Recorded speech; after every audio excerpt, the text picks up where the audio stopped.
Une personne qui vit tout un tas de phénomènes extraordinaires. Sur les bancs de l'école, lorsque je m'ennuyais, au lieu de rester, je partais voir ce qui se passait chez mes parents, chez ma grand-mère. Des sorties hors du corps, de la vision à distance. Si je pouvais vous faire vivre la chose plutôt que de vous l'expliquer. Des épisodes de connexion très particuliers. Pour moi, c'était classique, tout le monde le faisait, c'était logique. Je suis bien entendre des voix qui me donnaient des informations sur les images qui se trouvaient dans les enveloppes scellées. La posture idéale, c'est la posture d'accueil, juste accueillir. Et ne pas chercher à comprendre, mais accueillir ce qui se passe.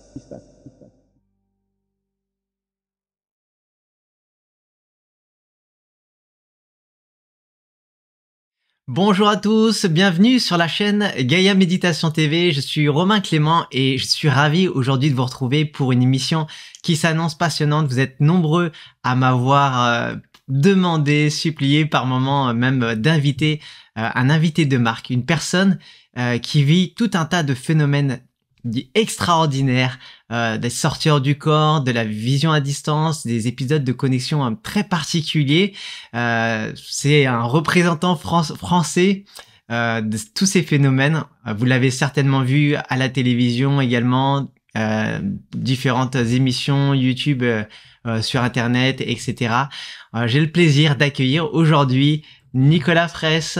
Comment vas-tu, Nicolas ? Bonjour, tout va bien. Merci Romain pour ton invitation et je suis content de passer ce petit moment d'échange avec vous. Ouais, merci beaucoup encore une fois d'avoir accepté cette invitation. Comme je te le disais tout à l'heure en off, il y a de nombreuses personnes qui m'ont demandé déjà depuis un bon petit moment maintenant de t'inviter, de pouvoir échanger. Effectivement, j'attendais ce moment avec impatience moi-même de mon côté. Il a fallu qu'on établisse le lien et je suis vraiment ravi aujourd'hui de pouvoir avoir cette occasion, cette opportunité d'échanger avec toi autour de tous ces phénomènes que tu vis. Vraiment des phénomènes assez extraordinaire. Alors aujourd'hui, on commence à entendre parler de plus en plus de ces phénomènes, mais c'est vrai qu'il y a de nombreuses années de cela, déjà, je te suivais parce que je t'avais vu passer dans des émissions télé, etc., où tu parlais de ces phénomènes avec des témoignages vraiment bluffants de choses que tu vivais. Toi-même, d'ailleurs, tu étais assez perturbé par rapport à tout ça, parce que c'était assez nouveau. Très brièvement, est-ce que tu peux nous parler déjà de quelques phénomènes que tu vis et dans la chronologie, comment c'est apparu ?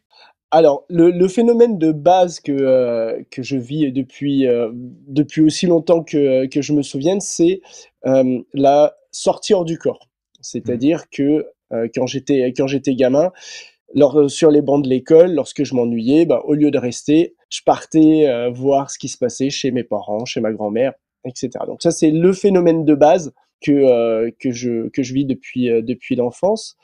Je me suis jamais vraiment posé de questions au départ sur ce phénomène-là, parce que pour moi, c'était classique, tout le monde le faisait, c'était logique.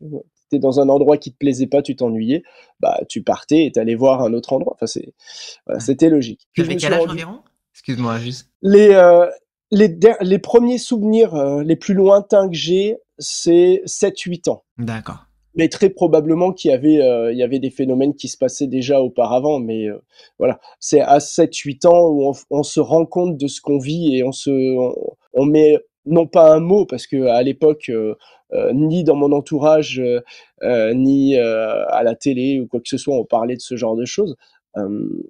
Quoique, cela dit, à l'époque, j'étais quand même assez fan des Marvel et autres trucs comme ça. Et c'est vrai que dans dans les Marvel, par exemple, je trouvais des personnes qui avaient ce type de capacité.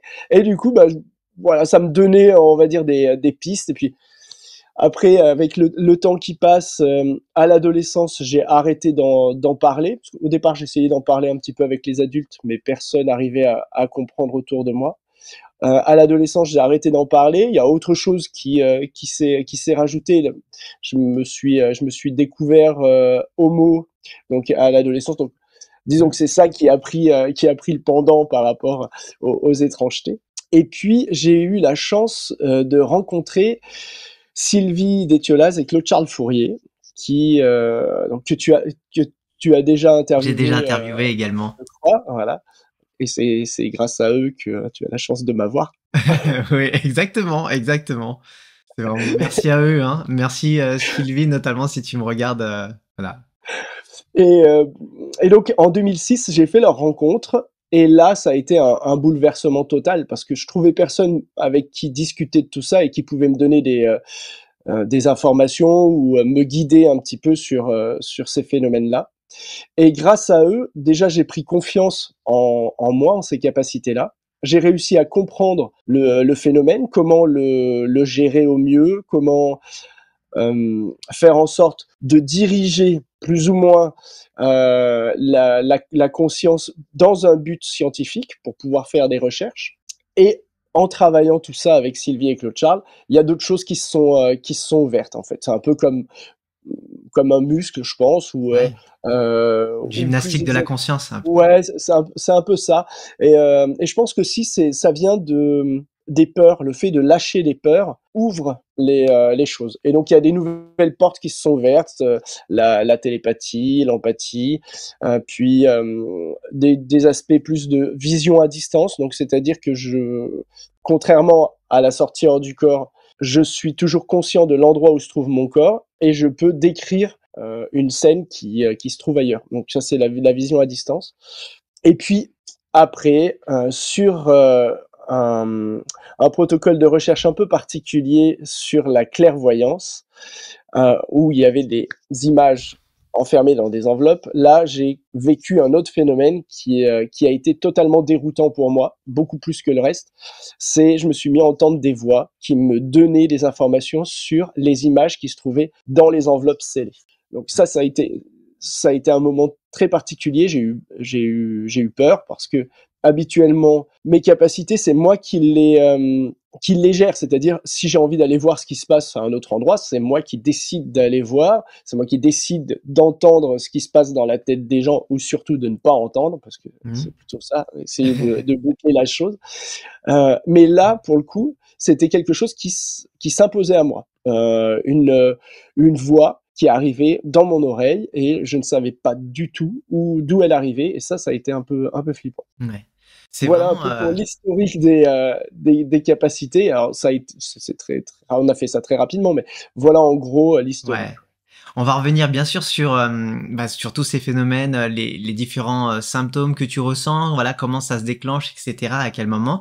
Mais est-ce que toi déjà, tu as, là tu as parlé des Marvel, voilà, que ce côté, peut-être attrayant qui venait peut-être nourrir, le début de ces phénomènes. Est-ce que tu arrives à identifier autre chose, un événement marquant dans ta vie qui aurait peut-être été le déclencheur? Chez moi, par exemple, les sorties hors du corps, très jeune, vers l'âge de 7-8 ans, ça a été déclenché par le décès de ma grand-mère. Et voilà. Et je voulais savoir si de ton côté, enfin si c'est pas trop personnel bien sûr, si tu avais identifié un point de départ à tous ces phénomènes. Alors le point de départ des sorties hors du corps, non, je l'ai jamais identifié. Alors Euh, certains pensent que ça vient justement d'un événement traumatique qui fait que ça développe ce genre de choses. Peut-être, Mm. j'ai pas l'information, mais peut-être que j'ai vécu quelque chose de traumatique à l'âge de 5-6 ans, j'en sais rien. J'arrive pas, enfin, j'ai pas la notion d'une Mm. histoire comme ça dans la famille. En revanche, ce qui est sûr, c'est que, bah, comme toi, à la mort de ma grand-mère, alors moi j'avais 18 ans à l'époque, à la mort de ma grand-mère, c'est là où en gros, j'ai essayé de comprendre pourquoi est-ce que je vivais ce genre de choses. Et c'est là où j'ai commencé comment on va dire, à avoir une rigueur dans ma pratique et à essayer D'accord. de, de comprendre tous les petits détails de la sortie hors du corps, tous les éléments qui jalonnaient en fait le moment entre je suis dans mon corps, où j'ai l'impression de l'être, et le moment de je suis ailleurs. Voilà, essayer de comprendre un peu toutes les étapes. Et je pense que c'est aussi le départ de ma grand-mère qui a fait que je me suis rapproché d'une équipe scientifique, donc de Sylvie et Claude Charles, pour essayer de comprendre encore plus ce genre de phénomène et surtout, en fait, pour permettre à d'autres personnes qui n'ont pas la chance de pouvoir parler de ça avec leurs proches, voilà. Moi, je me suis dit, peut-être que ton rôle, si tu dois en avoir un, si tu veux en prendre un, c'est d'être une espèce de porte-parole. Mm. d'être un porte-parole le plus neutre possible pour ne pas influencer les gens, parce qu'en fait moi je ne supportais pas à certains moments on me disait oui tu vis ça, c'est comme ça que ça se passe, c'est voilà. Non, moi je le vis, j'essaie de comprendre comment est-ce que je le vis, et je pense que chaque personne a un vécu qui est totalement différent, et l'idée c'est pas de lui donner des réponses toutes faites, mais c'est de lui permettre de trouver ses propres réponses. Et c'est pour ça que j'aime échanger comme ça et que j'aime parler de ce genre de phénomène. C'est vraiment super hein, tout ce que tu es en train de dire parce que c'est vrai que pour avoir un peu suivi ton parcours, ce qui est super, t'es j'allais dire l'expérienceur idéal. À la base, tu n'as jamais spécialement, tu t'es jamais posé pour méditer ou faire ce genre de choses. Tu n'as pas un background dit spirituel et en même temps, voilà, t'es très neutre parce que souvent beaucoup de personnes se disent euh, pour faire tout ça, il faut que je me pose des heures, faire de la méditation, que j'ai des pratiques spirituelles. Et tu es l'exemple parfait pour démontrer justement que c'est quelque chose qui peut arriver comme ça. J'allais dire à Exactement. n'importe qui. Bon, Ouais. t'es quand même un cas particulier, hein, vraiment. Faut le rappeler. Et tu as vraiment vécu tous ces phénomènes. Tu as eu cette démarche naturelle aussi d'essayer de comprendre, comme tu disais, les différentes étapes du processus. Et tu t'es prêté, alors merci encore une fois hein, par rapport à tout ça, tu as vraiment aidé à faire connaître ce phénomène, ce qui fait qu'aujourd'hui, quand je parle de ça, on me prend pas pour un fou, Ouais. notamment. Donc vraiment merci du fond du cœur par rapport à tout ça également. Dans ton parcours, je me suis reconnu, alors tu vas me dire si tu t'en souviens aussi de tout ça, mais dans Voyage aux confins de la conscience de Sylvie et Claude Charles, justement, qu'on recevra prochainement aussi sur la chaîne pour nous parler du livre Connexion. Tu parlais aussi dans les points de départ d'une expérience que tu as appelée le néant. Tu sais, Ouais. cette expérience du néant. Et c'est quelque chose qui m'avait marqué parce que je l'ai vécu de nombreuses fois. Et à l'époque, c'était quelque chose qui me terrorisait. Ouais. Voilà, je me retrouve. Bah, tu peux en parler, voilà, de cette Ah oui, expérience. c'est alors, tu vois, d'en parler, ça me fout les poils, mais oui, parce qu'en fait, je pense que cette expérience-là, c'est une déconstruction totale de notre individu. En fait, on n'est Mm, pas dans le rien, parce que y a pas rien, parce mm. qu'il y a tout. Enfin, on appelle le Ouais. néant, mais c'est En fait, horrible c'est. parce qu'on n'a pas d'autres mots.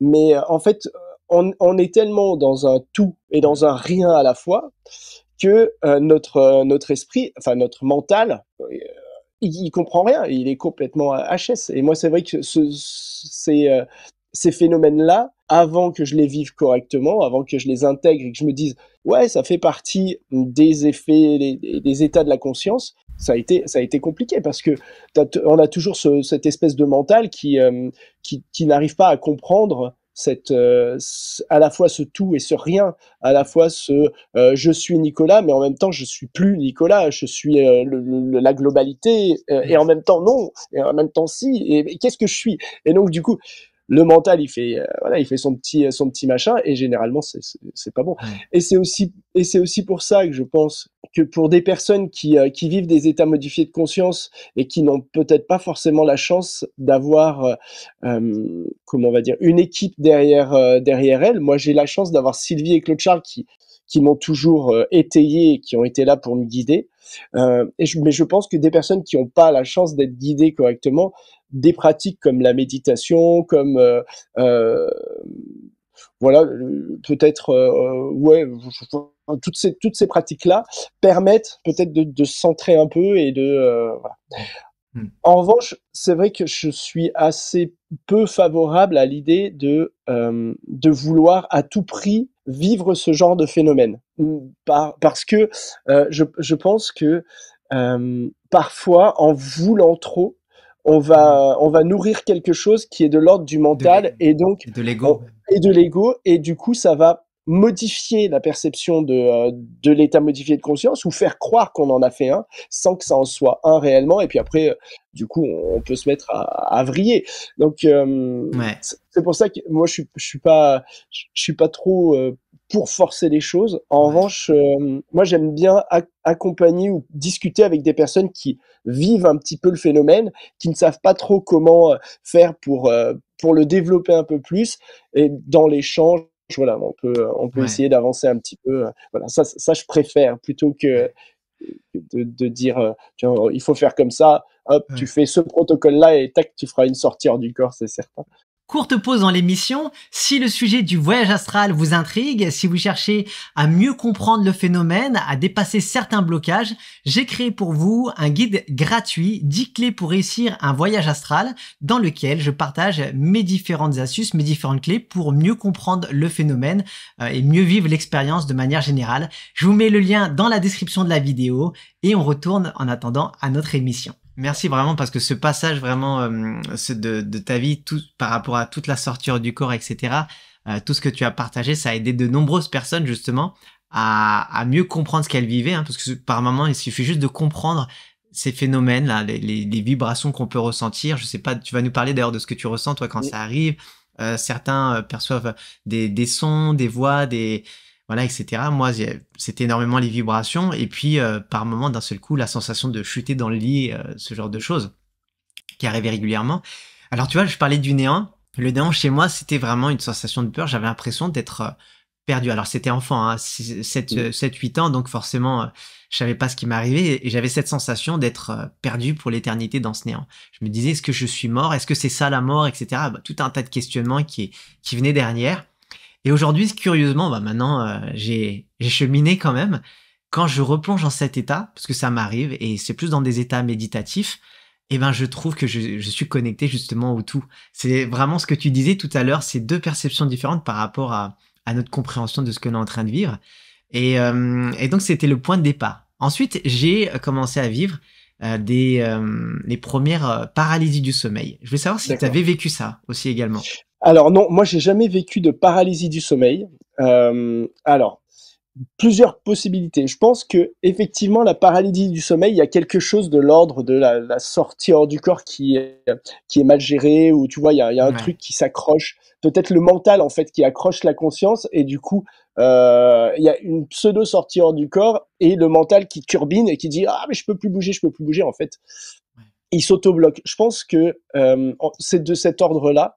Moi, comme je vis depuis que je suis gamin, je pense que ce blocage, je l'ai pas en fait. C'est-à-dire que moi, contrairement à beaucoup, et c'est vrai que je le dis souvent, le moment entre je sens que je sors de mon corps et je suis ailleurs, c'est une fraction de seconde. Et c'est vrai que j'ai jamais, enfin rarement, parce que ça m'est arrivé 3 ou 4 fois dans ma vie, eu l'effet de je sors de mon corps et puis je vois mon corps de dessus et après je peux partir.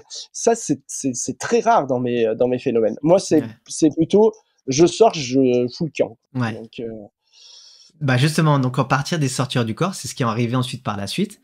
Moi, pareil, en l'occurrence, je voyais pas mon corps spécialement. Je sortais déjà à ce moment-là de la chambre. Au début, j'étais d'abord souvent dans des environnements qui me paraissaient familiers, et par moments, je me retrouvais dans, je dirais d'autres dimensions parce que j'ai pas de mots à ce moment-là pour l'exprimer.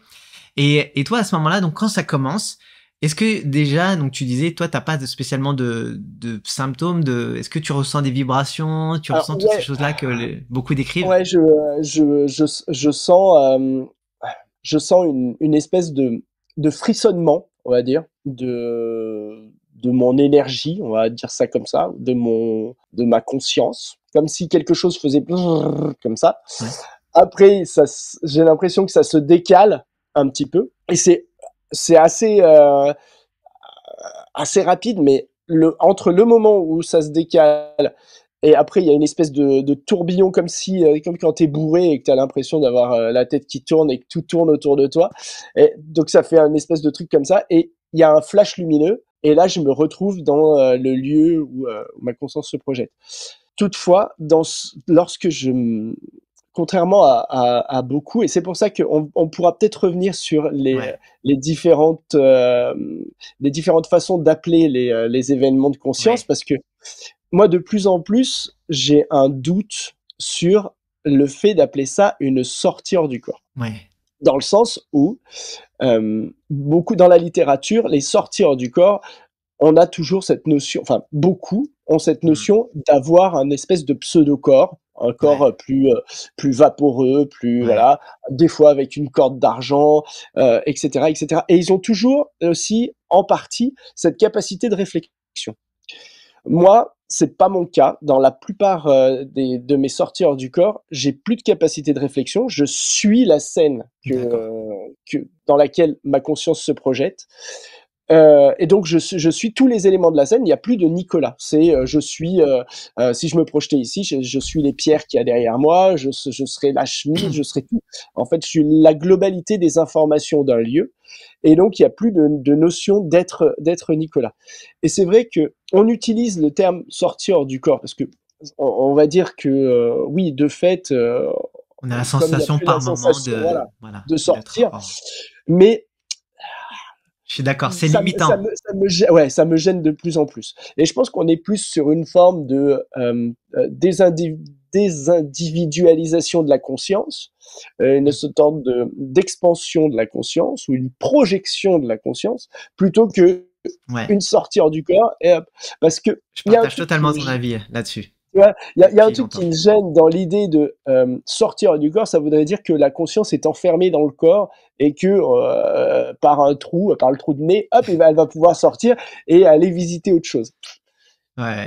J'ai plutôt l'impression qu'en fait c'est une espèce de connexion, de pure connexion en fait à la globalité ou Mm. à un lieu, sans forcément qu'il y ait de sortir du corps. Mais alors ça, Ouais. j'en parle, mais je marche sur des œufs parce que je peux pas, je Ouais. peux pas tout expliquer non plus. Donc, Ouais.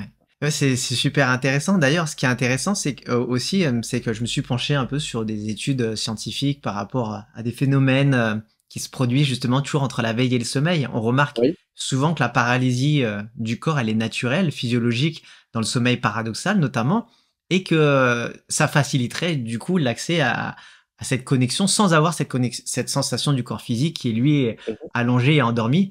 Et du coup, ça rejoint totalement ce que tu es en train de dire. D'ailleurs, dans le domaine scientifique, enfin international, on parle de plus en plus de l'état de phase. Et c'est pour ça que j'emploie souvent cette expression.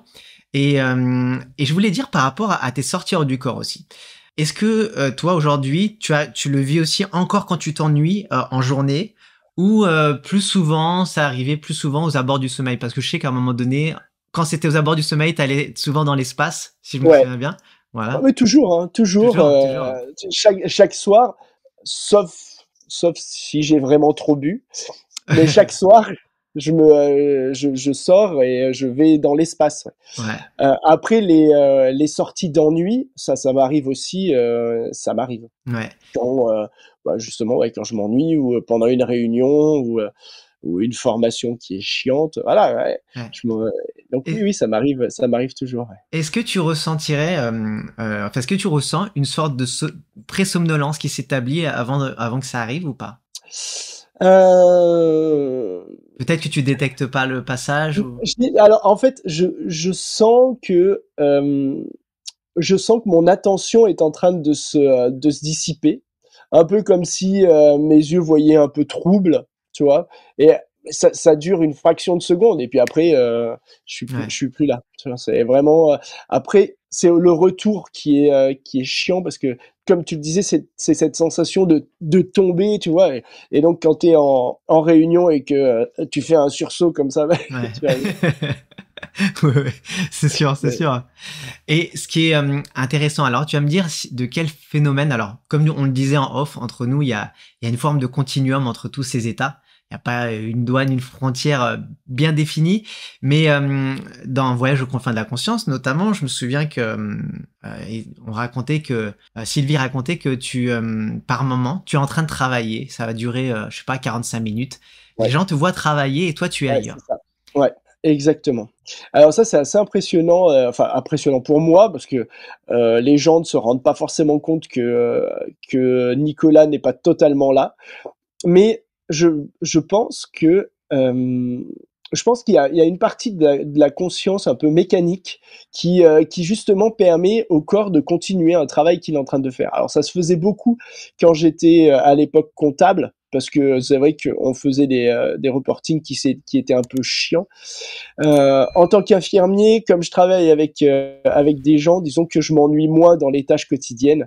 Donc voilà. En Ouais. revanche, ça arrive quand je dois préparer des piluliers ou quoi que ce soit, si ça me prend un temps fou, je déconnecte, je suis ailleurs. et je reviens et les piluliers sont faits. Donc Ouais. oui, et Et il là, n'y a pas d'erreur et tout. Ça c'est et, chouette.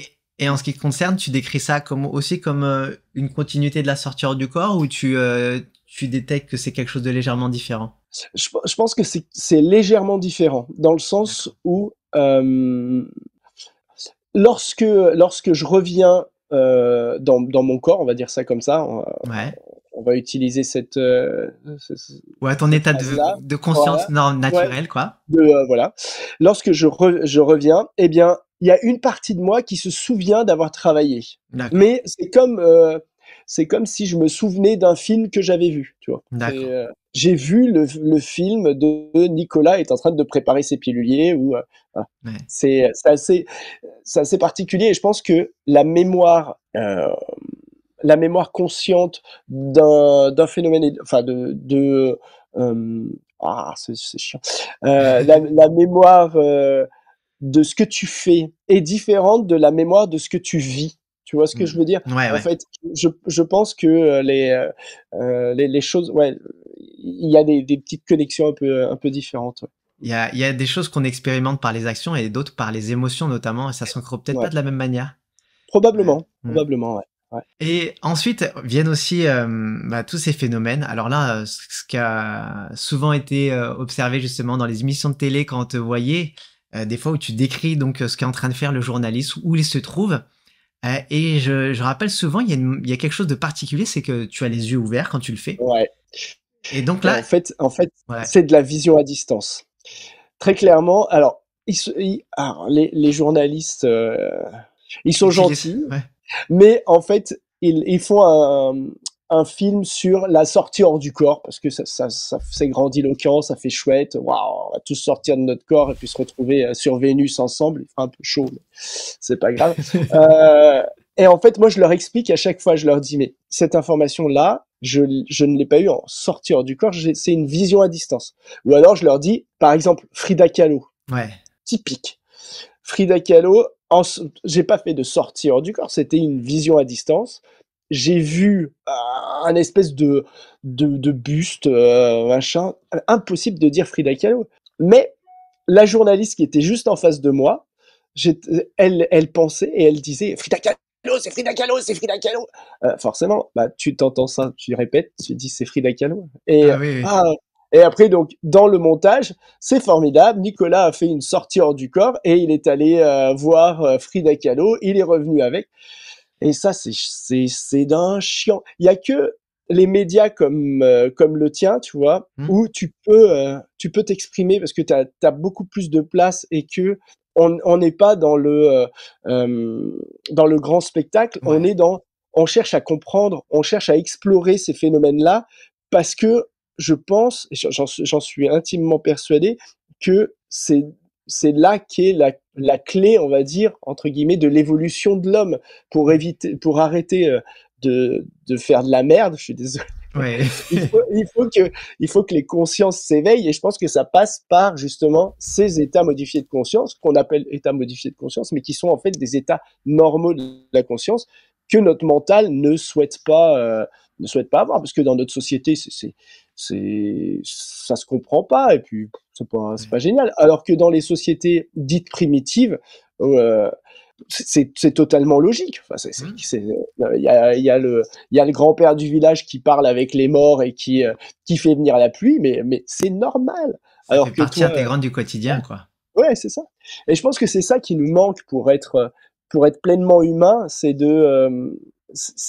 c'est d'explorer ces domaines-là qui sont Ouais. de l'ordre de la conscience. Il y a pas mal Pardon. de choses qui se sont ouvertes à moi justement quand je fais ce voyage à Bali. Ma mère est de l'île de Bali, hein, avec mes frères vers l'âge de 15 ans à peu près. Et dès le premier soir, comme ça, je vois une sorte de cérémonie, voilà, avec plusieurs personnes de la famille et également des amis, etc.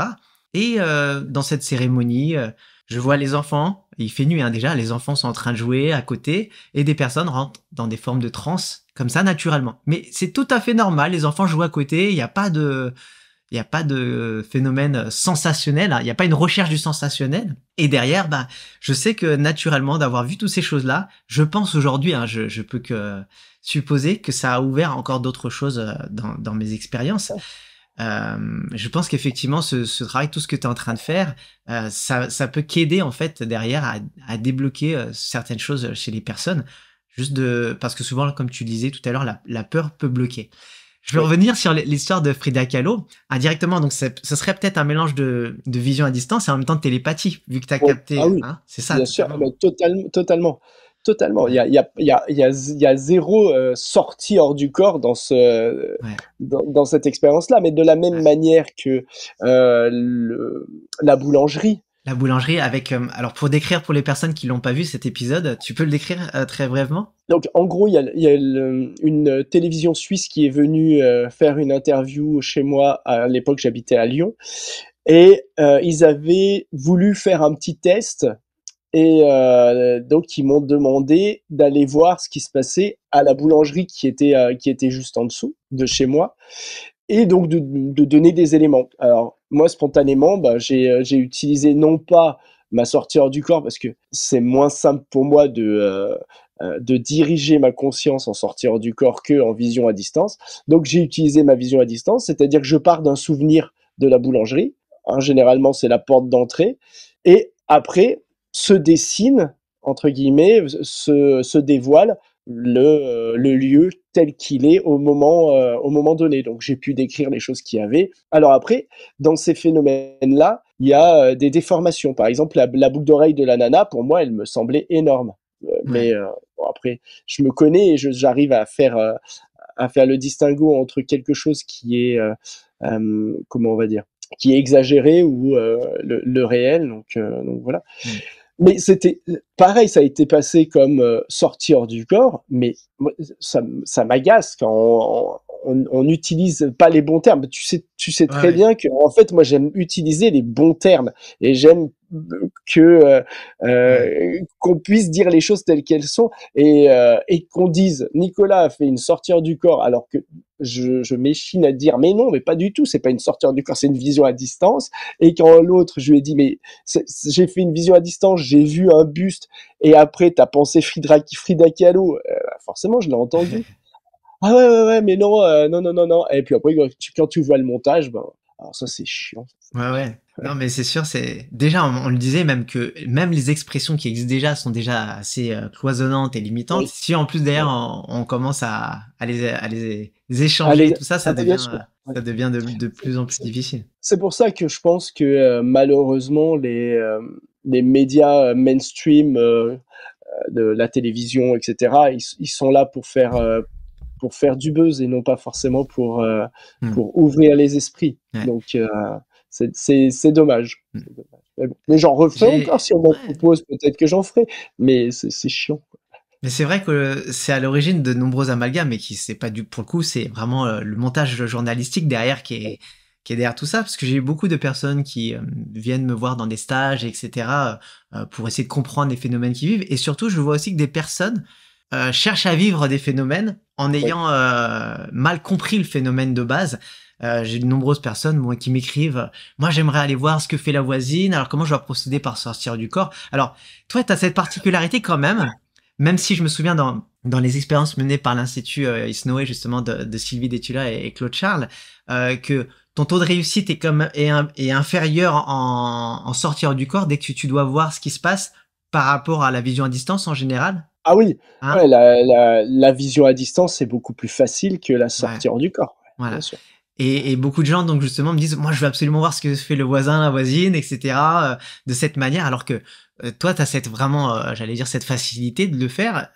Ce que font pour la plupart et moi y compris, moi à chaque fois que je fais une sortie hors du corps entre guillemets, il y a des éléments qui peuvent être similaires, mais énormément de choses qui diffèrent par rapport à la Ouais, réalité, ouais, j'allais dire ouais. physique Matériel. tridimensionnelle. Ouais. Voilà. Mhm, ouais. Ouais. Je pense que je pense que facilement en sortir du corps. Alors moi c'est pas trop mon cas, mais en sortir du corps, tu bascules dans des dimensions, on va dire différentes. Alors est-ce que c'est des dimensions euh, qui existent en tant que telles et auquel tu vas accéder par ces moyens? Est-ce que c'est un mélange de différentes dimensions qui se croisent et toi, en fait, en sortir du corps, tu vas capter les différentes informations et ça va entre guillemets se mélanger? Est-ce qu'il y a une partie création? Tu vois, parce que dans certains cas de sortir du corps ou de on va dire plutôt de voyage astral, il y a quand même une forme de création, c'est-à-dire que tu peux être créateur Ouais. dans cet espace-là.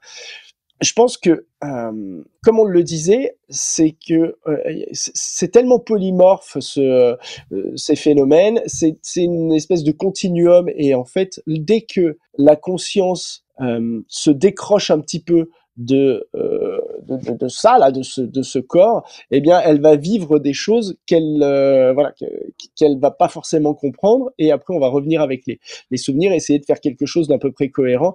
Et c'est pour ça que il y a des personnes qui vont pas forcément comprendre ce qu'elles ont vécu en se disant mais il y avait des éléments qui étaient effectivement de l'ordre du matériel, mais après il y avait des trucs ça n'avait rien à voir, ça devenait complètement farfelu, ou alors les couleurs où les choses étaient complètement inversées. C'est parce que je pense que dans ces moments-là, déjà d'une part, on accède à des informations que le cerveau ne peut pas traiter parce qu'il est c'est comme si on captait des ultraviolets mais avec notre œil, on n'a pas le mot ultraviolet, mais donc du coup, il va capter l'information et le cerveau, il va dire mais qu'est-ce que c'est que cette merde? Je vais Ouais. essayer de trouver un mot à peu près bizarre et puis ça va faire peut-être n'importe quoi. Je pense que la grosse limitation de notre vocabulaire fait que il y a une limitation entre guillemets dans la compréhension des phénomènes de la conscience. Mais Ouais. je pense que c'est vraiment ça parce que je dis souvent si je pouvais vous faire vivre la chose plutôt que de vous l'expliquer, ça vaudrait Tous les toutes les mots paroles qui du puissent monde. ici. Ouais. Bien sûr, bien sûr. Ouais. En parlant justement de paroles, alors là, on va se pencher maintenant sur l'autre phénomène qui est arrivé justement lors de cette expérience sous contrôle du huissier. Faut le rappeler, une expérience d'ailleurs. J'ai plus les chiffres en tête, mais peut-être que tu pourras me les rappeler justement. Tu as participé à cette expérience où des images, c'est bien ça, des images étaient mises dans des enveloppes sous scellées. Oui. Mm. Tu n'avais pas connaissance de ces images, donc elles avaient été choisies par l'huissier, par Alors, en c'était fait, Sylvie ou toutes les images ont été choisies par le groupe du protocole, donc c'est-à-dire Sylvie, Claude Charles, Mhm. l'huissier, et il y avait aussi deux personnes de la fondation Audier Odier? qui travaillaient sur ce chose-là. Donc, ils ont sélectionné une banque d'images. Ces banques d'images ont été placées dans des enveloppes scellées par l'huissier, mélangées, et du coup, après, par lot de quatre... enfin, non, attends que je te dise pas de bêtises. Après, donc, il y avait une enveloppe qui était tirée sur quatre et moi, je devais trouver ce qui se passait enfin, ce qu'il y avait dans cette enveloppe. Alors, je pense Sylvie sera plus en mesure de t'expliquer le protocole que moi parce que j'aurais peur de dire de la merde et puis après, je vais me faire taper dessus. Donc, voilà, je la laisserai expliquer ça. Mais en gros, c'était du double aveugle. Personne n'était au courant de ce qu'il y avait dans les enveloppes. Et en même temps, non seulement il y avait ça, au niveau des réponses, ensuite c'était une forme de QCM. Enfin voilà, t'avais quatre En- réponses possibles. Alors, en fait, voilà. Après, on me donnait quatre images, et dans ces quatre images, il y avait l'image qui se trouvait dans l'enveloppe. Et mon D'accord. but, c'était de retrouver l'image qui était dans l'enveloppe.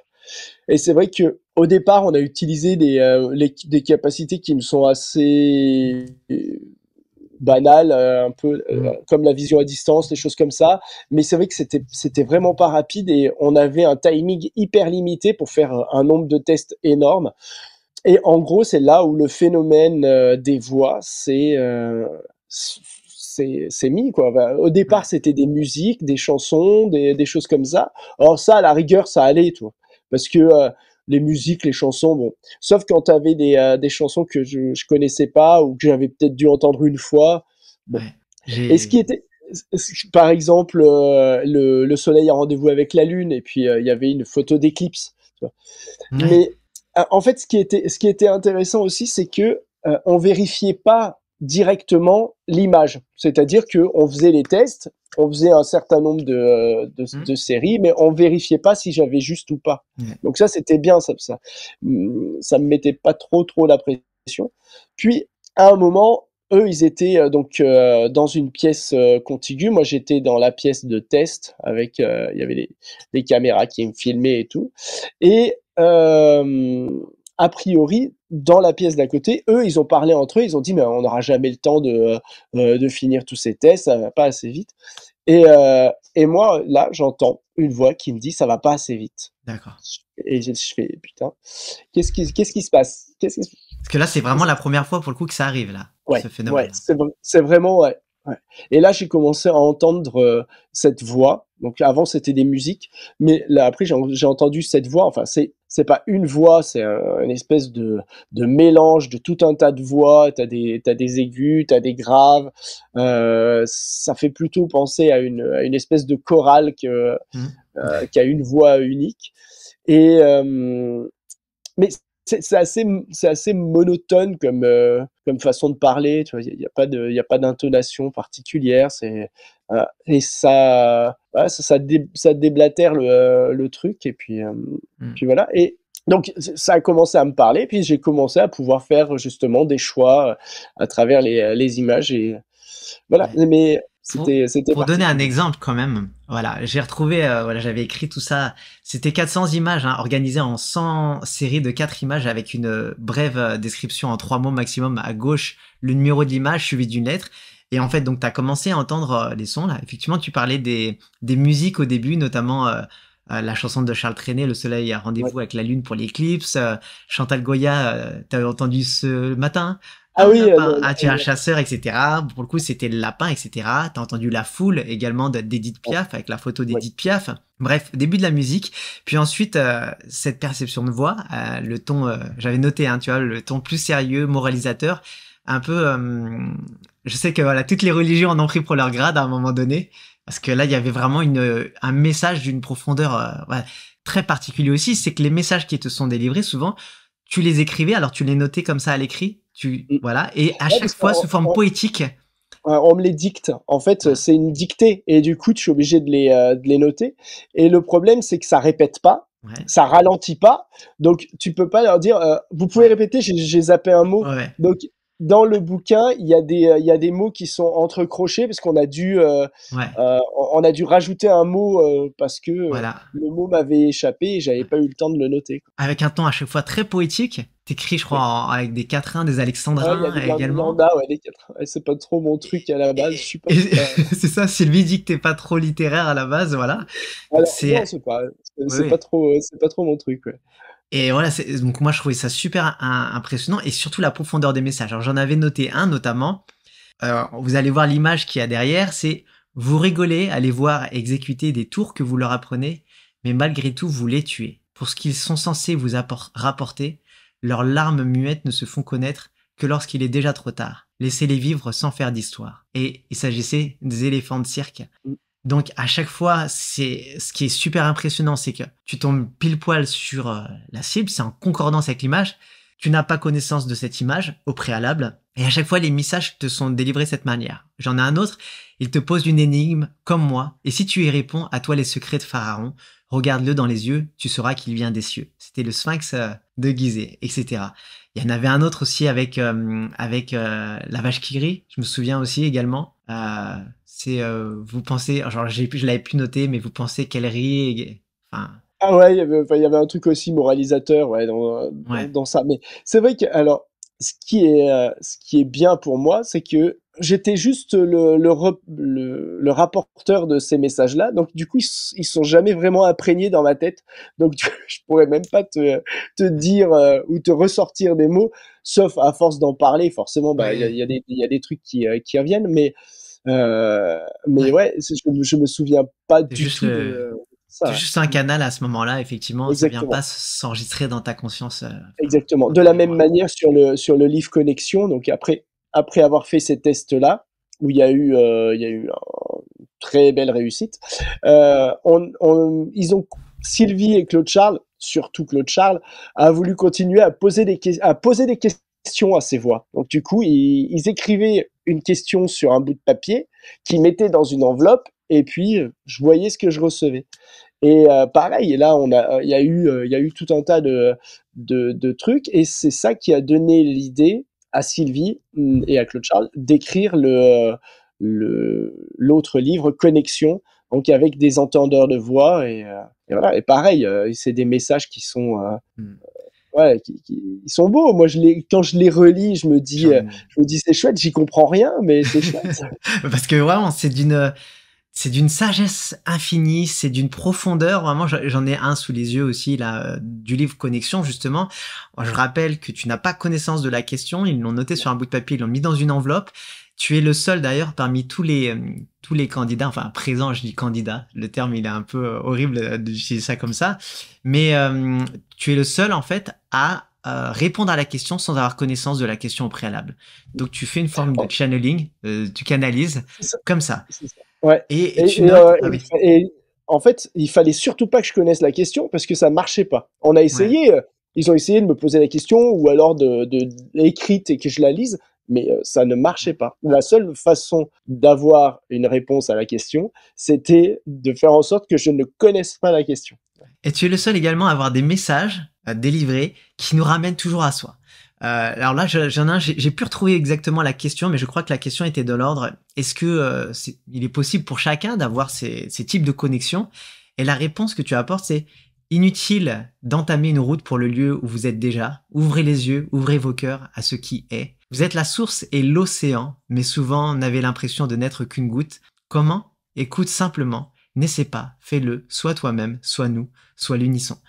Je trouve, enfin, c'est vraiment magnifique à chaque fois parce que tu reprends les mots de la question. Alors là, pareil, tu les perçois donc comme cette forme de chorale, comme tu disais, qui Mhm. arrive. Tu Ouais, retranscris. c'est Euh, ça. ouais. Et est-ce que tous ces messages, alors ils arrivent, comme tu dis, tu les enregistres pas spécialement. Est-ce qu'aujourd'hui tu trouves que ça t'a ouvert un peu plus Ouais, ouais, je pense que ça a nourri une partie à de moi l'invisible, tout ça? que, ouais. Je pense que c'est une partie que j'ai voulu mettre de côté parce que dans ce type de phénomène-là et dans cet aspect de la spiritualité, on va dire ça comme ça, il y a pas mal comment on va dire pour être plutôt sympa, des gens qui ont un melon énorme et qui vont faire un peu tout et n'importe quoi, limite des gourous avec ce genre d'informations en se basant sur euh, la méconnaissance des autres, tu vois. Et Ouais, les autres ne les connaissent pas. Et je pense que j'ai longtemps rejeté en fait cette partie-là de l'homme, hein, qui est la spiritualité, mais je pense que l'homme est un être spirituel incarné, ou enfin, je sais pas, on l'appelle comme on Hum, veut, peu importe, mais qui fait une expérience de la matière, ou qui co-crée la matière peut-être. Enfin, tu vois, il y a un ouais, truc bizarre de ce côté-là.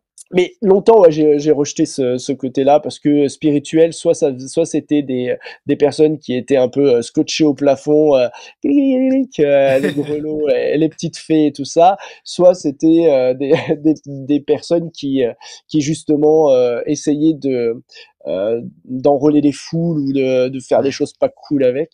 Mais j'ai l'impression que le fait de vivre ces phénomènes aussi et d'entendre ces voix et d'entendre ces messages, eh ben ça m'a ouvert non, à une spiritualité qui est mienne. C'est-à-dire qu'en ouais. fait, à travers ces messages-là, eh ben, je comprends une partie de moi-même. Voilà, une partie plus invisible de moi-même. Même si je la comprends pas totalement et que je pense qu'il faut surtout pas la comprendre, en fait, il faut juste la vivre.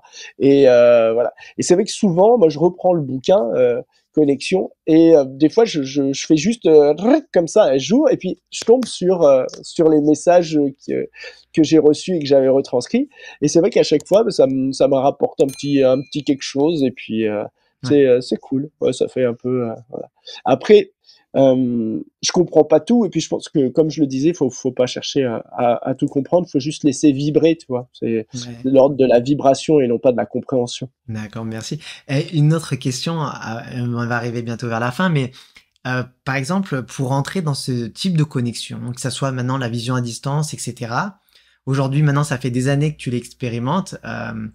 combien de temps il te faut? Est-ce que tu as besoin d'une condition particulière pour établir une condition ou est-ce qu'elle vient naturellement? Parce que ça, c'est la question qui revient régulièrement également, quoi. Ouais, ouais. Alors elle vient naturellement et je dirais même que des fois c'est pas voulu. C'est-à-dire que parfois il y a un sentiment qui me traverse et spontanément je vais faire une vision à distance pour voir ce qui se passe chez moi ou pour voir où est mon homme ou Mmh. pour parce que je Ouais, m'inquiète pour quelqu'un, je vais aller voir si tout se passe bien.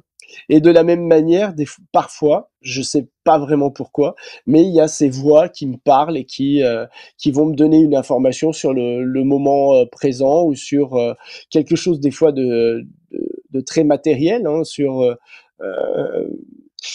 un certain médicament. Je vais vouloir donner un médicament et puis ça va me dire non. Pas pour elle, enfin ça le dit sous forme poétique, mais en gros je comprends qu'il faut pas que je lui donne, ouais, et donc du coup généralement c'est plutôt bien vu, mais ouais. c'est vrai que ça m'arrive de, on va dire, de m'accorder des moments où je vais travailler ces capacités-là et où je vais non pas méditer parce que Mmh. la méditation pour moi ça me semble compliqué, mais Tu disons te poses, simplement voilà. voilà, je m'octroie un moment et je laisse faire ce qui doit se faire et généralement bah voilà je pars parce que sûrement parce que je m'ennuie et donc du coup voilà je pars et Ouais, puis je vis des choses et c'est vrai que généralement dans ces moments-là où je m'accorde un temps, c'est des phénomènes qui sont comment on va dire? Différents de ce que je vis habituellement. Donc d'accord.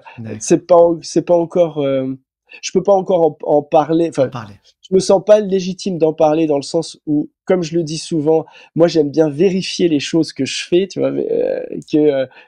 Si je fais une vision à distance, d'aller vérifier, ce qui se passe réellement, une sortie du corps pareil. Là, pour l'histoire des voix, bah, j'avais, la confirmation par les images et puis le résultat des tests. Voilà. Ouais, Là, sur ce genre de phénomène, je ouais, comprends pas tout. Je cherche pas à comprendre, mais pourtant si un petit peu quand même. Mais voilà, pour l'instant, ouais. c'est de l'ordre de comment on va dire, du mystérieux pour moi. Ouais, et par rapport à cette, expérience sous contrôle du huissier, d'ailleurs, le taux de réussite, en fait, il était de 1 sur, plusieurs milliards, je crois, hein? C'est ça, hein? Ouais, ouais, je sais Ou plus je sais exactement pas si tu as le le chiffre. nombre, mais non, j'ai C'était, pas le chiffre. ouais, c'est quelque chose, d'énorme. Oui, une question là qui revient régulièrement, par exemple, c'est les personnes disent: «Oui, mais alors Nicolas», alors tu pas obligé de répondre, hein, non plus, mais les personnes qui disent: «Oui, mais là, ça veut dire que si tu veux, là, maintenant, tu peux aller chez moi alors que tu me connais pas et cetera». C'est quelque chose que tu es en mesure de faire également ou pas? Attention, tu pas obligé de répondre, hein, et si tu veux, Je pense qu'il y a, alors, en soi, il n'y a pas de limite à ce type de capacité. Les seules limites, c'est celles que je m'impose. d'accord. C'est-à-dire que moi, je ferai pas aux autres ce que j'aimerais pas qu'on me fasse. J'aimerais pas qu'on vienne me voir sous ma douche. Ouais, Je voudrais pas qu'on me voit, voilà. Donc moi, je le fais pas. Donc c'est une éthique que j'ai, mais en soi, pour être totalement franc, il n'y a pas de limite. ouais. OK, bah, merci beaucoup parce que ça va faciliter, c'est les questions qui reviennent régulièrement, mais moi, je peux pas répondre à ta place alors c'est très dur. Ouais, Super. Merci infiniment, Nicolas, pour, voilà, pour tout le partage, tout ce que tu as partagé. J'ai envie, j'aurais plein d'autres questions à te poser. Peut-être que ça fera l'objet, d'une autre émission où on parlera avec peut-être plus en plaisir. détail de ce que tu vis, lors de ces phénomènes. Parce que là, on a Mhm. surtout passé, ce moment pour faire la distinction entre tous ces états qui sont très vraisemblablement dans une forme de continuum et mais en tout cas, je suis vraiment ravi que tu aies pu, voilà, expliquer ces différences, notamment par rapport à ce que les gens voient aussi à la télé. Parce que, voilà, tu rétablis, j'allais dire, La vérité, la enfin vérité là-dessus. ma Voilà, façon de vivre la chose. Et voilà. je pense que c'est essentiel, surtout sur ce genre de phénomène. Il faut parler vrai, faut donner les mots justes pour pas que les personnes se fassent de fausses idées et aillent, je sais pas, dans une direction qui est pas la bonne, quoi. Faut rester très soft, très humble. Merci encore, merci à toi. Est-ce que tu aurais un dernier Merci. message, alors peut-être inspiré de ces voix qui te parlent ou pas, mais pour, bah, pour nous, qui te regardons ou pour tous les hommes dans cette période, tiens, ce début d'année, est-ce qu'il y a un message particulier que tu as capté aussi de ces voix? Non, Alors non, malheureusement, j'ai pas de message particulier et je suis pas ce type de channel qui va, qui va faire des prédictions et faire ah oui pour Sans l'année faire de prédiction, mais 2025 peut-être ou un dans la message. posture, un message dans la posture dans laquelle on doit juste être, Je nous pense qu'il les faut uns. être ouais, je pense que la posture idéale, c'est la posture d'accueil, juste accueillir et ne pas chercher à comprendre, mais accueillir ce qui se passe, les phénomènes qui arrivent. Voilà, on va dire que ça serait ça ma phrase. C'est reste dans l'accueil. Merci beaucoup Nicolas. À très vite. À très vite. Merci beaucoup Romain.